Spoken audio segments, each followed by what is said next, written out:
बांग्लादेश की राजनीति में एक ऐसा वक्त आया जब शेख हसीना का नाम फिर से सुर्खियों में छा गया है। लेकिन इस बार मामला कुछ अलग है। जहां एक ओर शेख हसीना बांग्लादेश की सत्ता से दूर है, वहीं दूसरी ओर उनकी मौजूदगी को लेकर बांग्लादेश की अंतरिम सरकार लगातार भारत पर दबाव बनाने की कोशिश कर रही। दरअसल बात तब की है जब शेख हसीना ने भारत का रुख किया।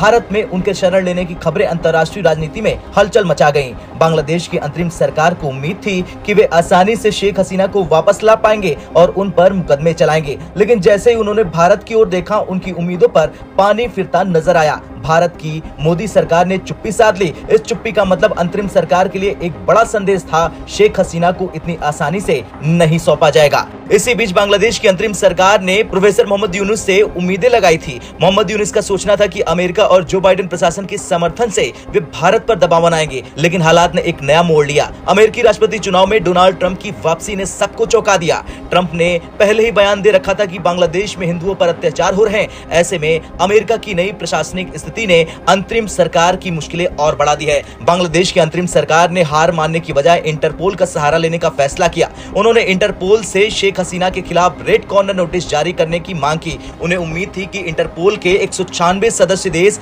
इस मुद्दे पर भारत पर दबाव बनाएंगे। लेकिन यहां भी उन्हें एक बड़ा झटका लगा। भारत ने यह साफ कर दिया कि इंटरपोल का नोटिस सिर्फ एक अनुरोध है, कोई बंधन नहीं। शेख हसीना की बांग्लादेश वापसी में सिर्फ कानूनी पेश नहीं है, बल्कि उनके समर्थकों की बड़ी संख्या भी एक चुनौती है। शेख हसीना का मानना है कि आज भी बांग्लादेश की जनता का भरोसा उन पर कायम है और वे खुद को बांग्लादेश की वैध प्रधानमंत्री मानती हैं। ये मान्यता उनके समर्थकों को एकजुट रख रही है और अंतरिम सरकार के लिए एक बड़ी चुनौती पेश कर रही है। बांग्लादेश की अंतरिम सरकार की मुश्किलें यहीं खत्म नहीं होती। भारत से अनाज, चीनी और बिजली जैसी जरूरी चीजें आयात करने वाली बांग्लादेशी सरकार को भारत से नाराजगी मोल लेना आसान नहीं है। प्रोफेसर यूनुस इस मुद्दे को लेकर बांग्लादेश की राष्ट्रीय प्रतिष्ठा पर सवाल बनाने की कोशिश कर रहे हैं। लेकिन सच ये है कि उनके पास सीमित विकल्प बचे हैं। एक दिलचस्प पहलू यह भी है कि शेख हसीना भारत में रहते हुए भी बांग्लादेश की राजनीति में अपना खेल जारी रखे हुए हैं। भारत का समर्थन पाकर उनका आत्मविश्वास और भी बढ़ गया है। बांग्लादेश की अंतरिम सरकार अब हर ओर से घिरी हुई महसूस कर रही, क्योंकि उनके पास न तो खुद को वैध ठहराने का पूरा आधार है,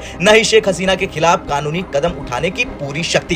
खैर, कुछ भी हो, भारत और बांग्लादेश के बीच साल 2013 में हस्ताक्षरित प्रत्यर्पण संधि का जिक्र यहाँ होता है। लेकिन इस संधि में सिर्फ गंभीर अपराधों के लिए प्रत्यर्पण का प्रावधान है। ऐसे में मोदी सरकार का शेख हसीना को वापस सौंपने का इरादा न दिखाना अंतरिम सरकार के लिए एक संदेश है कि यह मामला जल्द सुलझने वाला बिल्कुल नहीं है। आपका क्या कुछ कहना है शेख हसीना को लेकर? कमेंट कर जरूर बताएं।